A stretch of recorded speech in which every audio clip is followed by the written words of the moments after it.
الرحمن الرحیم۔ یہاں سے فقہ کی تیسری تعریف شروع ہو رہی ہے۔ فقہ کی پہلی تعریف تھی امام ابو حنیفہ رحمۃ اللہ علیہ سے، معرفت النفس ما لہا و ما علیہا۔ دوسری تعریف تھی شوافع سے، العلم بالاحکام الشرعیۃ العملیۃ من ادلتها التفصیلیۃ۔ اس دوسری تعریف پر اعتراض کیا ماتن نے کہ یہ تعریف صحیح نہیں ہے۔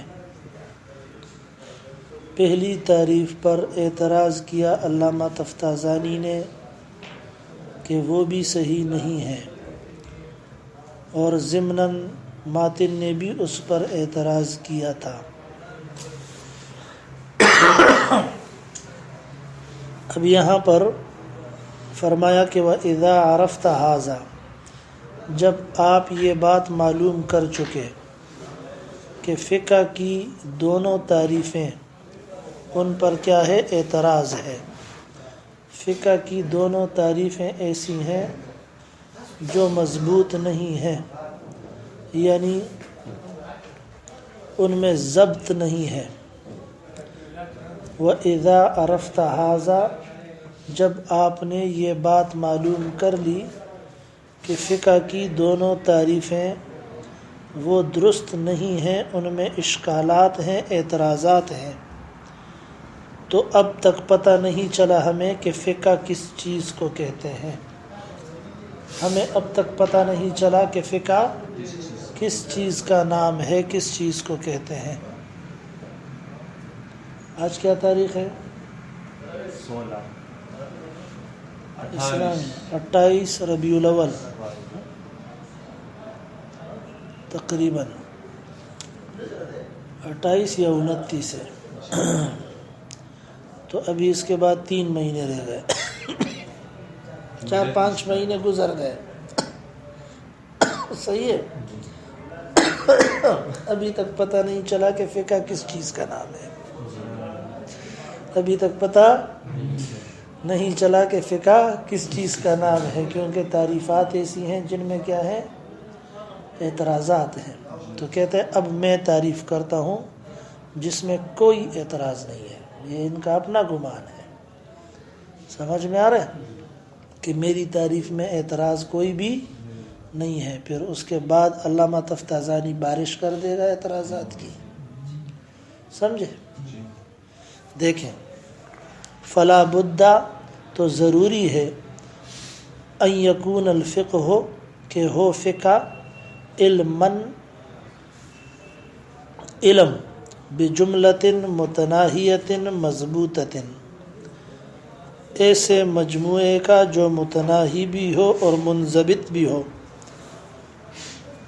یا یوں معنی کرو، بجملۃ، ان تمام احکام کا، متناہیۃ، جو متناہی بھی ہوں، مضبوطۃ، اور جو ضبط میں بھی آ سکیں۔ دونوں ترجموں کا مقصد تقریباً ایک ہی ہے۔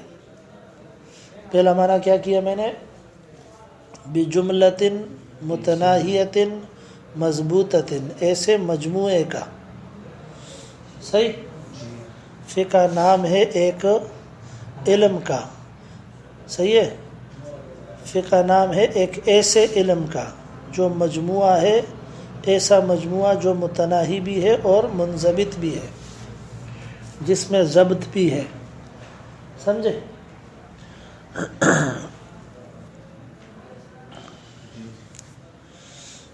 ماقبل کی جو تعریفیں تھیں ان میں ضبط نہیں تھا۔ الاحکام سے مراد کیا ہے، کل مجموعی ہے یا کل انفرادی ہے، بعض معین ہے یا بعض مطلق ہیں، 4 شکلی، چاروں کو رد کر دیا تو ضبط نہ رہا۔ صحیح۔ اب یہاں فرما رہے ہیں کہ ضروری ہے کہ فقہ ایک ایسے علم اور مجموعے کا نام ہو جو متناہی اور منضبط ہو، جس میں ضبط ہو۔ صحیح۔ یا یوں معنی کرو کہ ضروری ہے کہ فقہ ایک ایسا علم ہو، علمم بجملتن، علم ہو ان تمام احکام کا. جملہ کا معنی مجموعے سے نہ کرو بلکہ کس سے کرو؟ احکام سے. ان تمام احکام کا، متناہیتن مضبوطتن، جو احکام متناہی بھی ہوں اور ضبط میں بھی آ سکیں. فلہذا قال، اسی وجہ سے فرمایا. اب تنقیح کی عبارت ہے، صحیح. بل هو العلم، بلکہ یہ فقہ علم ہے. کس چیز کا علم ہے؟ معلوم کرنا ہے. کس چیز کا؟ بکل الاحکام الشرعیۃ العملیۃ التی، تمام احکام شرعیہ عملیہ کا، التی وہ احکام شرعیہ عملیہ، قد ظہر نزول الوحی بہا کہ تحقیق ظاہر ہو چکا ہے نزول وحی کا، بہا ان مسائل کے ساتھ، یا فیہا ان مسائل کے اندر، ان احکامات کے اندر. واللتی اور وہ مسائل، انعقد الاجماع علیہا جن پر اجماع کا انعقاد ہو چکا ہے، من ادلتہا ان کو معلوم کرنا اپنی دلیلوں سے، یا من ادلتہا جو حاصل ہونے والے ہوں اپنی دلیلوں سے، مع ملکۃ الاستنباط الصحیح منہا ساتھ ملکہ استنباط صحیح کے ان ادلہ میں سے یا ان احکام میں سے. ترجمہ سمجھا؟ اب یہ جو تعریف کی ہے، جو تنقیح کی عبارت ہے، اس تعریف کے اندر 3 باتیں ہیں. کتنی باتیں ہیں؟ توجہ ہے؟ ہاں، کتنی باتیں ہیں؟ 3 باتیں ہیں. نمبر پہلی بات یہ ہے کہ فقہ یہ نام ہے ان تمام احکام شرعیہ عملیہ کو معلوم کرنے کا جن احکام شرعیہ عملیہ کے اوپر وحی کا نزول ظاہر ہو چکا ہے، جن پر ظہور نزول وحی ہو چکا ہے، یا جن کے بارے میں ظہور نزول وحی ہو چکا ہے. توجہ ہے کہ نہیں ہے؟ یعنی وحی صرف نازل نہیں ہوئی ہے اس کے بارے میں، بلکہ مجتہد پر ظاہر بھی ہوئی ہے، مجتہد کو اس کا پتہ بھی چلا ہے. نہیں سمجھ میں مولانا صاحب؟ توجہ ہے؟ نمبر پہلی بات صحیح ہے. دوبارہ کہہ رہا ہوں، بل هو العلم بكل الاحکام الشرعیۃ العملیۃ التی قد ظہر نزول الوحی بہا. یہ پہلی بات ہے فقہ کی اس تیسری تعریف میں. اس کا خلاصہ یہ ہے کہ فقہ اس علم کا نام ہے، یا فقہ معلوم کرنا ہے تمام احکام شرعیہ عملیہ کو، وہ احکام شرعیہ عملیہ جن پر یا جن کے بارے میں وحی کا نزول ظاہر ہو چکا. توجہ ہے؟ جن کے بارے میں ظہور نزول وحی ہو چکا ہے. صحیح. واللتی دوسری بات، واللتی انعقد الاجماع علیہا من ادلتہا، اور فقہ نام ہے ان مسائل کو معلوم کرنے کا جو اجماعی ہوں. بس آسان الفاظ میں اجماعی مسائل کے معلوم کرنے کا نام کیا ہے؟ فقہ ہے. جن جن مسائل اور احکامات پر امت کا، مجتہدین صالحین کا اجماع ہے، ان کو معلوم کرنا یہ بھی فقہ ہے. توجہ ہے؟ نمبر 3، مع ملکۃ الاستنباط الصحیح منہا، لیکن ساتھ میں ملکہ استنباط صحیح کا بھی ہو. ساتھ میں کیا ہو؟ ملکہ اور استعداد ہو. کس چیز کی استعداد اور ملکہ ہو؟ استنباط صحیح کا، کہ آیات اور احادیث سے مسائل کا استنباط بھی کر سکے. اس کو فقیہ کہا جائے گا، ورنہ فقیہ نہیں کہا جائے گا. توجہ ہے یا نہیں ہے؟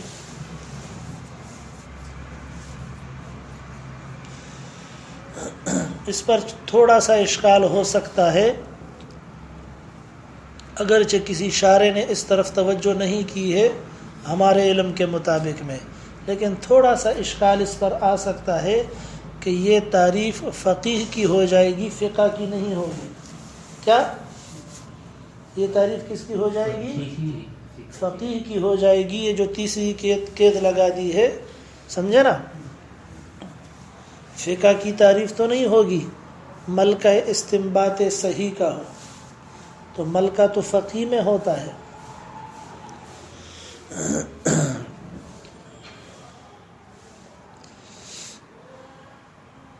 مسئلہ سمجھ میں آیا؟ بالکل۔ یا نہیں سمجھا؟ جی۔ تو تعریف فقہ کے اندر کتنی باتیں آ گئیں؟ تین باتیں۔ نمبر پہلی بات یہ بیان فرمائی کہ معلوم کرنا تمام احکام شرعیہ عملیہ کو، لیکن جب تمام کہا نا تو پھر تو وہی بات پھر آ جائے گی کہ تمام سے مراد کیا ہے، کل مجموعی ہے یا انفرادی ہے؟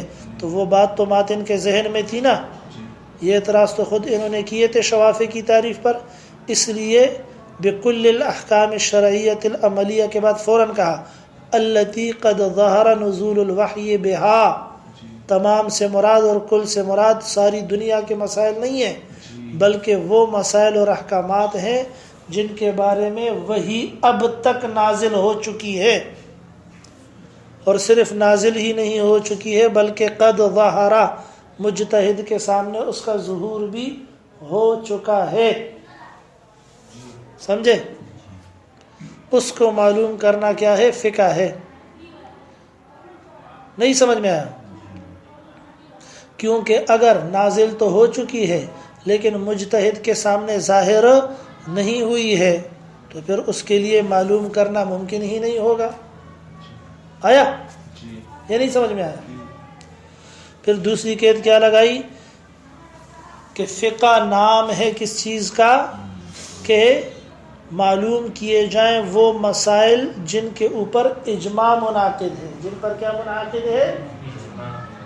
ان کا معلوم کرنا اس لیے ضروری ہے، توجہ، ان کا معلوم کرنا اس لیے ضروری ہے تاکہ جو اجماعی مسائل ہیں ان میں قیاس نہ کیا جائے، تاکہ امت سے ٹوٹ نہ جائے، کیونکہ جس مسئلے کے اوپر کیا ہو گیا؟ اجماع ہو گیا پوری امت کا، اب وہاں پر کسی مجتہد کو اپنے قیاس کرنے کی کوئی ضرورت نہیں ہوگی، کیونکہ اجماع کا جو مرتبہ ہے وہ قیاس سے اوپر ہے، کیونکہ قیاس نام ہے ایک مجتہد کے قول کا، اجماع نام ہے تمام فقہائے کرام کے قول کا اور اتفاق کا۔ نہیں سمجھ میں آیا مسئلہ؟ لیکن کہا کہ اجماعی مسائل کا علم آ جائے، صحیح، اس سے کوئی فقیہ نہیں بنے گا، بلکہ مع ملکۃ الاستنباط الصحیح منہا، ساتھ میں ملکہ استنباط صحیح کا بھی ہونا چاہیے، تب فقیہ بنے گا، ورنہ اجماعی مسائل تو میں اور آپ بھی یاد کر لیں گے لیکن ملکہ استنباط ہمارے اندر موجود نہیں ہے۔ بات سمجھ میں آئی یا نہیں سمجھے؟ اب توضیح کو دیکھیں، فالمعتبر ان يعلم ان يعلم،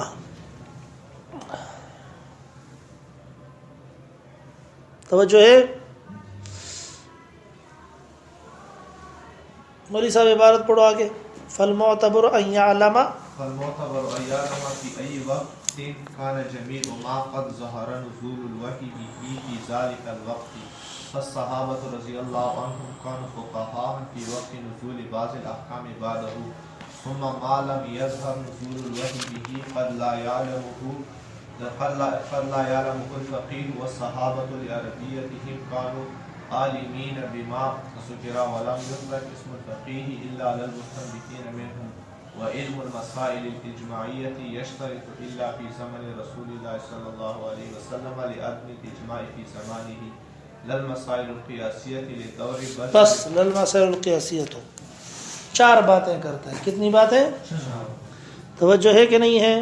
کتنی باتیں بیان کرے گا؟ 4 باتیں توضیح میں بیان کرے گا. صحیح ہے. فالمعتبر ان یعلم، تو اصل بات یہ ہے، اعتبار اس بات کا کیا گیا ہے، ان یعلم کہ معلوم کر لے مجتہد، ان یعلم کہ معلوم کر لے کون؟ مجتہد. فی ای وقت، جس وقت اور زمانے میں بھی وہ ہو، یعنی ہر وقت میں. فی ای وقت کانا، جس وقت میں بھی وہ موجود ہو، یعنی ہر زمانے کے اندر. کس چیز کو معلوم کر لے؟ جمیع، یہ مفعول ہے یعلم کا. نہیں سمجھ میں آیا؟ یعلم کا فاعل مجتہد ہے، فقیہ ہے. توجہ ہے؟ اور جمیع جو ہے یہ کیا ہے؟ مفعول ہے یعلم کا. توجہ ہے کہ نہیں ہے؟ فالمعتبر ان یعلم جمیع. نہیں سمجھ میں آیا مسئلہ؟ تو اصل بات یہ ہے کہ جان لے مجتہد جمیع ما، تمام ان احکام کو. ما سے مراد کیا لیے؟ احکام. سمجھے نا؟ ما سے مراد احکام، جمی سے مراد سب. قد ظہر نزول الوحی بہ، جن پر نزول وحی کا ظہور ہو چکا ہے، یا جن کے بارے میں نزول وحی کا کیا ہو چکا ہے؟ ظہور ہو چکا ہے. فی ذالک الوقت، اس وقت میں، چاہے وہ مسائل 15 ہوں، 20 ہوں، 100 ہوں، 200 ہوں، مثال کے طور پر. توجہ ہے کہ نہیں ہے؟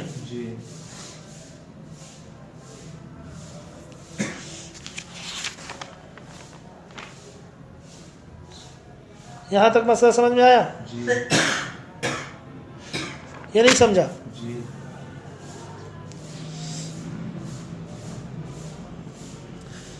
کیا بیان کیا کہ اصل بات یہ ہے کہ مجتہد کے لیے یہ بات ضروری ہے کہ وہ معلوم کرے تمام ان احکام کو جن کے بارے میں ظہور نزول وحی ہو چکا ہے اس وقت تک جس وقت میں وہ ہے. سمجھ میں آیا مسئلہ؟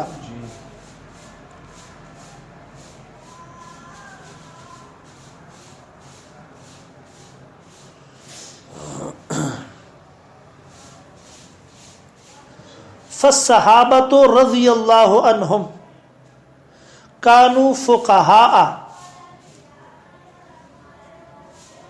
فی وقت نزول بعض الاحکام بعدہ.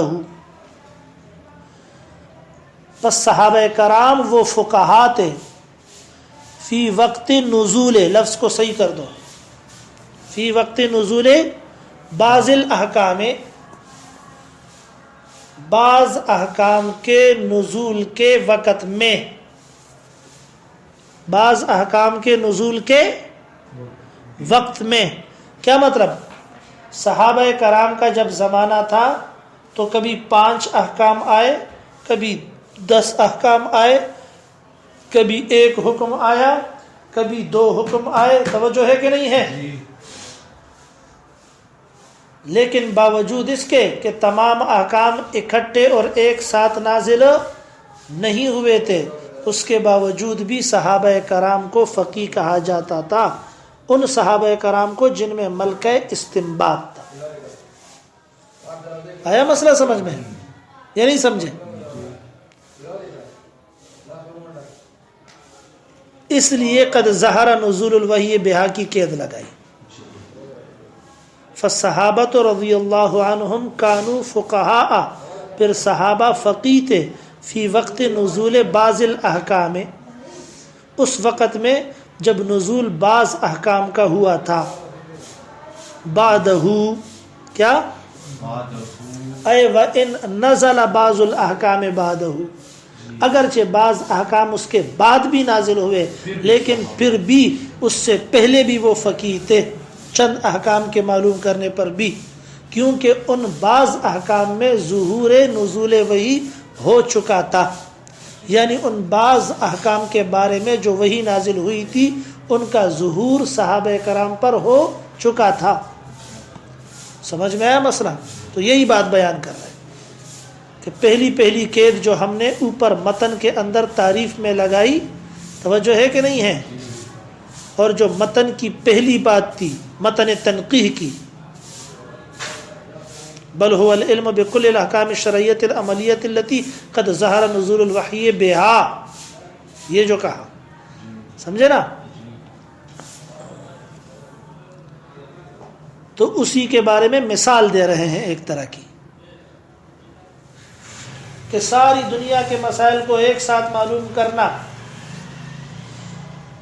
یہ فقہ کے اندر داخل نہیں ہے، اور فقیہ کے لیے یہ ضروری نہیں ہے، بلکہ جتنے احکام اس وقت میں ہوں، موجود ہوں اور نازل ہوئے ہوں، ان کو معلوم کرنا کیا ہے؟ فقہ ہے۔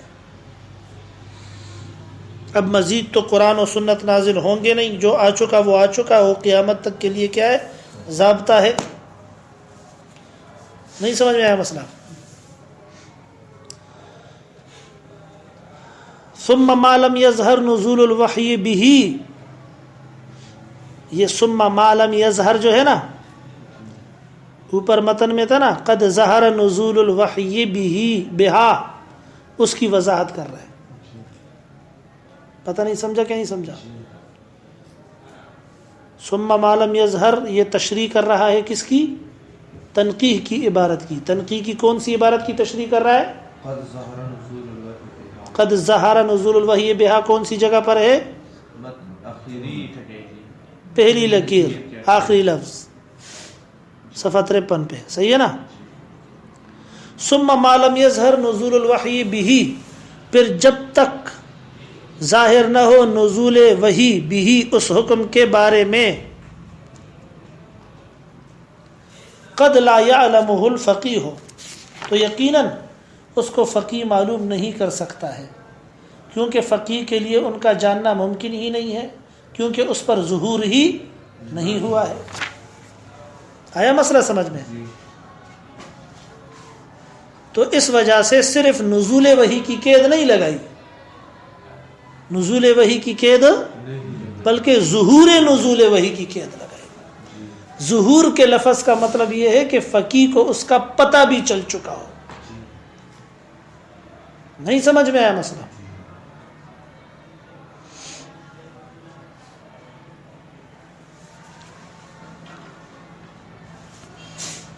یہاں تک بات سمجھ میں آ گئی یا نہیں سمجھا؟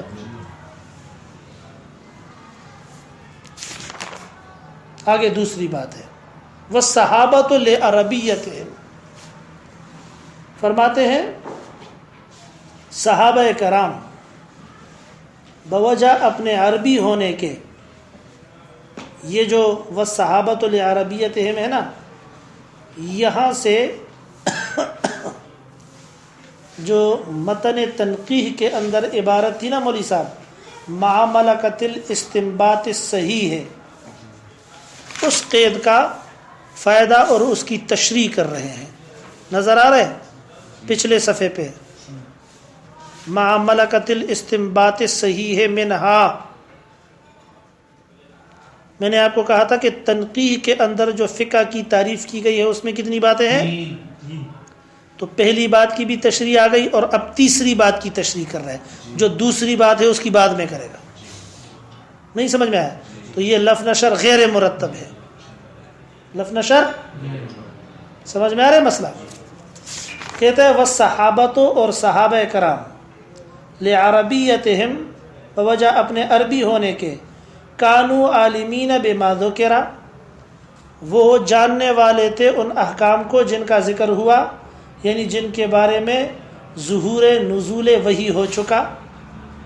ولم یطلق اسم الفقیہ الا علی المستنبطین منہم، لیکن اطلاق نہیں کیا گیا فقیہ کے نام کا مگر انہی کے اوپر جو مستنبطین تھے ان میں سے، یعنی جن کے اندر ملکہ استنباط کا موجود تھا، انہی صحابہ کرام کو فقہا صحابہ کہا جاتا ہے، جس طرح کہ عبداللہ ابن عباس ہو گیا، عبداللہ ابن مسعود ہو گیا، خلفائے اربعہ ہو گئے، اور اسی طرح دیگر کئی صحابہ کرام ہو گئے۔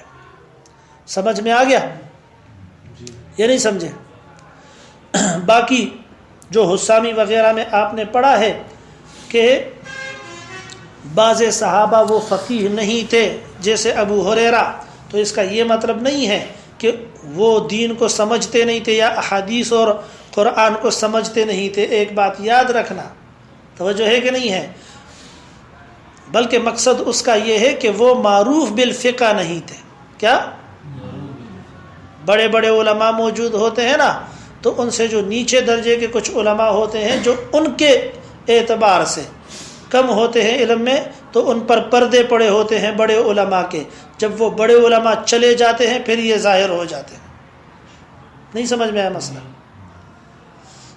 تو ابو ہریرہ رضی اللہ تعالی عنہ یہ مطلب نہیں ہے کہ بالکل فقیہ تھے ہی نہیں، لیکن جس طرح کے ملکہ استنباط ابو بکر صدیق کا تھا، حضرت عمر فاروق کا تھا، حضرت عثمان غنی کا تھا، حضرت جناب علی کا تھا، جناب عبداللہ ابن مسعود کا تھا، عبداللہ بن عباس کا تھا، عبداللہ بن عمر کا تھا، اس طرح کا ملکہ استنباط ان کا نہیں تھا۔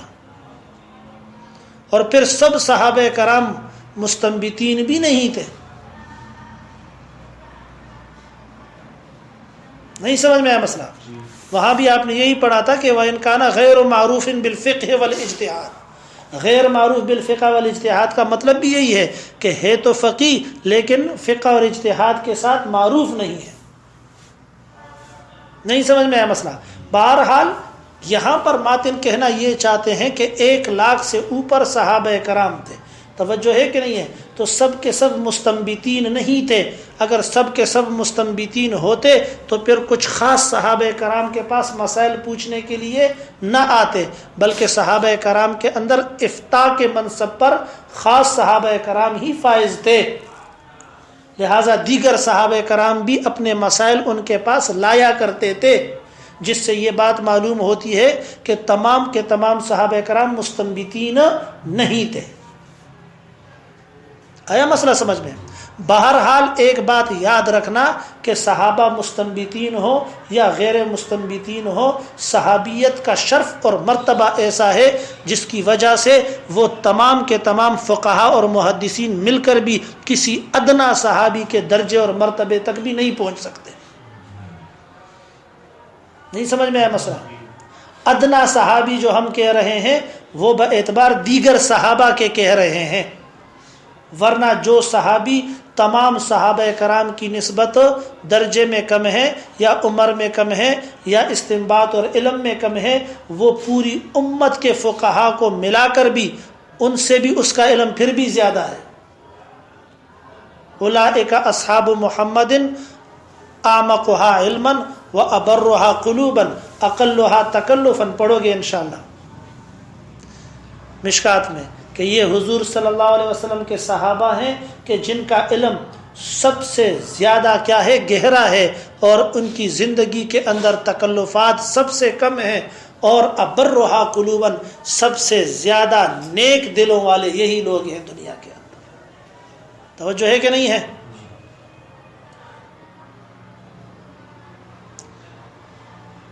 تو بعض لوگوں کو اللہ تعالیٰ نے ایسی فضیلت عطا کی ہوتی ہے تقوی کی وجہ سے، توجہ ہے کہ نہیں ہے، کہ تمہارا بڑے سے بڑا شیخ القرآن اور شیخ الحدیث بھی اس کے سامنے پھر ہاتھ جوڑ کے بیٹھا ہوتا ہے۔ آیا مسئلہ سمجھ میں مولوی صاحب؟ اگرچہ آپ کو پتا ہوتا ہے کہ علم کے اندر اس کا مقام اور ہے، اس کا مقام کیا ہے اور ہے، صحابیت شرف ہی ایسا ہے۔ توجہ ہے کہ نہیں مولوی صاحب؟ صحابیت کا شرف ایسا شرف ہے کہ جو تمام شرافتوں سے بڑھ کر ہے۔ آیا مسئلہ؟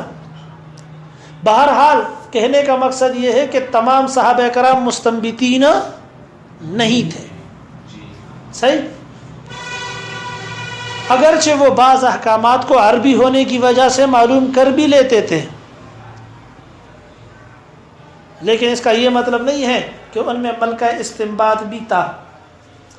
وَالصَّحَابَةُ لِعَرَبِيَّتِهِمْ كَانُوا عَالِمِينَ بِمَا ذُكِرَ وَلَمْ يُطْلَقْ اسْمُ الْفَقِيهِ إِلَّا عَلَى الْمُسْتَنبِطِينَ مِنْهُمْ، لیکن اطلاق نہیں کیا گیا فقیہ کے نام کا مگر انہی کے اوپر جو ان میں سے استنباط کرنے والے تھے۔ پتہ نہیں سمجھا کہ نہیں سمجھا؟ ہم نے کہا تھا کہ شرح توضیح کے اندر کتنی باتیں بیان ہو رہی ہیں؟ 4 باتیں بیان ہو رہی ہیں. متن تنقیح کے اندر کتنی باتیں بیان ہوئی؟ صحیح ہے. توضیح شرح بھی ہے، متن بھی ہے. توضیح باعتبار تنقیح کے کیا ہے؟ شرح ہے. اور باعتبار تلویح کے کیا ہے؟ متن ہے. صحیح ہے. اب تیسری بات بیان کر رہے ہیں، یہ والتی انعقد الاجماع، اس کی تشریح کر رہے ہیں. سمجھتے ہو کہ نہیں سمجھتے ہو؟ جو فقہ کی تعریف میں دوسری قید تھی نا، اس کی تشریح یہاں تیسرے نمبر پہ کر رہے ہیں. کہتے ہیں وَعِلْمُ الْمَسَائِلِ الْإِجْمَاعِيَّةِ يُشْتَرَطُ، اور معلوم کرنا مسائل اجماعیہ کو اس کی شرط لگائی گئی ہے، یا یشترط، یہ شرط ہے فقیہ ہونے کے لیے، تاکہ کوئی فقیہ اجماع امت کے خلاف نہ جائے، تاکہ کوئی فقیہ اجماع امت کے خلاف نہ جائے. کیونکہ اجماع نام ہے تمام مجتہدین کرام کے اتفاق کا، قیاس نام ہے ایک مجتہد کے استنباط کا. جہاں پر تمام مجتہدین کا اتفاق ہو جائے گا وہاں اجماع ہو جائے گا. جہاں اجماع ہو جائے گا وہاں پر بات منصوص اور پکی اور پختہ ہو جائے گی. جہاں قیاس ہوگا وہاں بات ظنی ہوگی. تو اجماع کے اندر قوت قیاس سے زیادہ اس وجہ سے ہے کہ وہاں پر سب کا اتفاق ہو گیا ہے. اور حضور نے فرما دیا کہ میری امت گمراہی پر جمع نہیں ہوگی. سمجھے؟ الا فی زمن الرسول صلی اللہ علیہ وسلم لعدم الاجماع فی زمانہ، مگر ہاں نبی علیہ الصلوۃ والسلام کے زمانے کے اندر یہ شرط نہیں ہے. کیوں؟ لعدم الاجماع فی زمانہ، کیونکہ رسول اللہ صلی اللہ علیہ وسلم کے زمانے میں اجماع تھا ہی نہیں. نبی علیہ السلام کے زمانے میں اجماع تھا ہی نہیں، اس وقت اجماع کی ضرورت ہی نہیں تھی. کیوں؟ کیونکہ رسول اللہ صلی اللہ علیہ وسلم موجود تھے. جو مسئلہ آتا تھا یا قرآن نازل ہوتا تھا یا رسول اللہ صلی اللہ علیہ وسلم اس کے بارے میں کچھ ارشاد فرماتے جاتے تھے تو مسئلہ حل ہو جاتا تھا. نہیں سمجھ میں آیا مسئلہ؟ ہاں، اجماع کی ضرورت بعد میں پڑی کہ یہ مسئلہ ایسا ہے جس میں نہ قرآن کی آیت ہے مثلا نہ حدیث ہے، تو اب کیا کیا جائے؟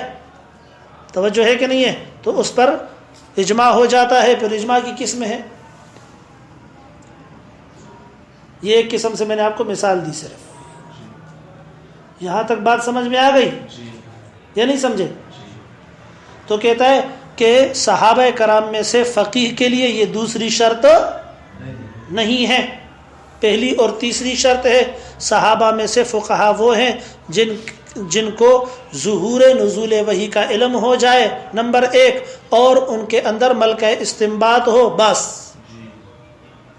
سمجھ میں آیا؟ تو یہ جو اجماع کا علم ہے یہ قید ایسی تھی درمیان کے اندر کہ اس میں تشریح تھی، اس لیے اس کو دوسرے سے تیسرے نمبر پر لایا، لف نشر غیر مرتب کر دیا. نہیں سمجھا؟ چوتھی اور آخری بات، لل مسائل القیاسیہ. باقی کہتے ہیں فقیہ ہونے کے لیے قیاسی مسائل کا علم یہ شرط نہیں ہے کہ تمام قیاسی مسائل کو بھی کیا کرے؟ معلوم کرے. للدور، ورنہ تو دور لازم آ جائے گا. کیوں؟ کہ مسائل قیاسیہ یہ نتیجہ ہیں فقیہ اور مجتہد کے استنباط کا. سمجھ میں آ رہا ہے مسئلہ؟ تو مسائل قیاسیہ موقوف ہیں کس چیز کے اوپر؟ قیاس مجتہد کے اوپر. اب اگر مجتہد کا مجتہد ہونا بھی مسائل قیاسیہ کے علم کے اوپر کیا ہو جائے؟ موقوف ہو جائے، تو موقوف علیہ کے اندر اتحاد آ جائے گا. اسی کا نام دور ہے. نہیں سمجھ میں آیا مسئلہ؟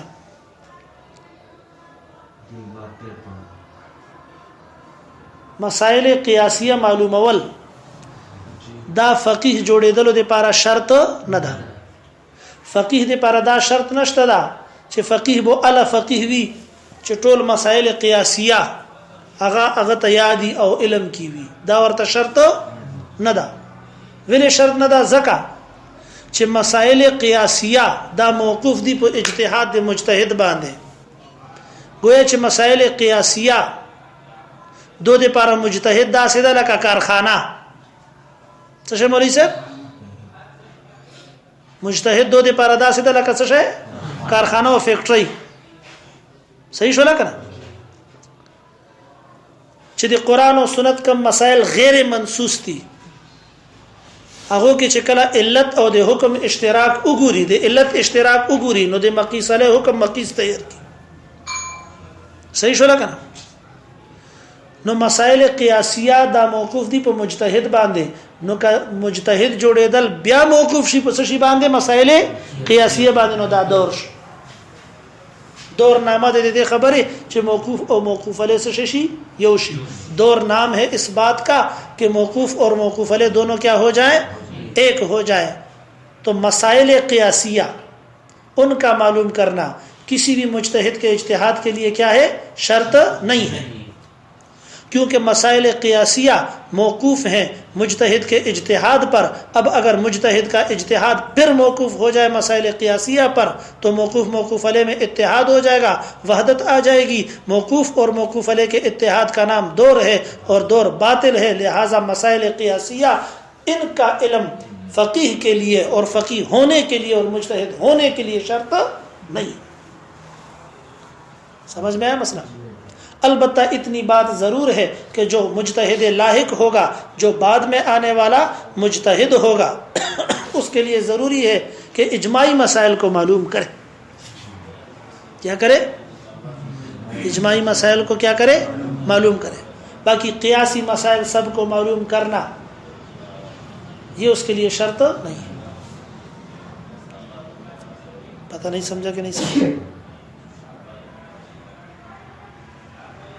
کیونکہ جو قیاسی مسائل ہیں اس میں اس نے کسی کی تقلید کرنی نہیں ہے، خود استنباط کرنا ہے.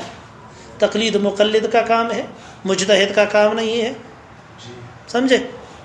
دیکھیں جی، بل شرط فیہ ملکۃ الاستنباط صحیح ہے، بلکہ شرط کیا گیا ہے ان مسائل قیاسیہ کے اندر ملکہ استنباط صحیح کا. بلکہ شرط کیا گیا ہے اس فقیہ کے اندر، توجہ ہے کہ نہیں ہے؟ بلکہ شرط کیا گیا فی کس میں؟ اس فقیہ میں. کس چیز کی شرط لگائی گئی ہے؟ ملکۃ الاستنباط صحیح ہے، کہ اس میں کیا ہو؟ ملکہ استنباط صحیح کا ہو.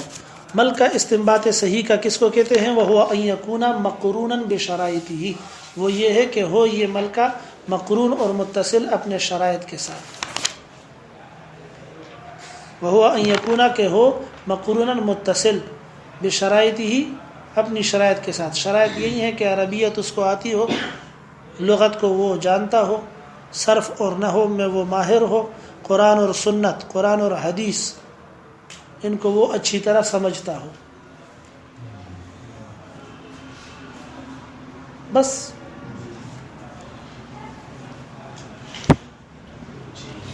متن سبق نن مشکل ہو دا مولوی سے فی ہے دا کنه یوزه کې به دا وګورئ دا صفحه نمبر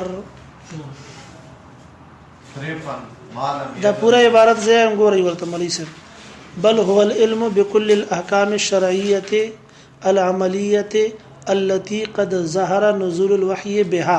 بها بمعنى فيها، دا با بمعنى في دا. صحیح ہے کنه؟ بمعنى في ده بها أي فيها أي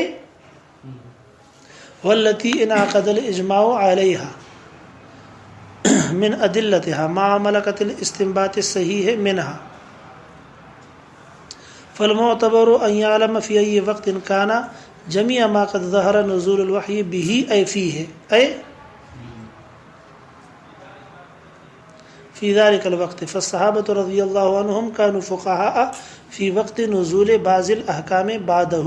بعده معنى سکڑی عمری سب وإن نزل بعض الأحكام بعده ثم ما لم يظهر نزول الوحي به أي فيه أي قد لا يعلمه الفقيه. والصحابة لعربيتهم كانوا عالمين بما ذكر ولم يطلق اسم الفقيه إلا على المستنبطين منهم. وعلم المسائل الإجماعية يشترط یا یشترط الا فی زمن الرسول صلی اللہ علیہ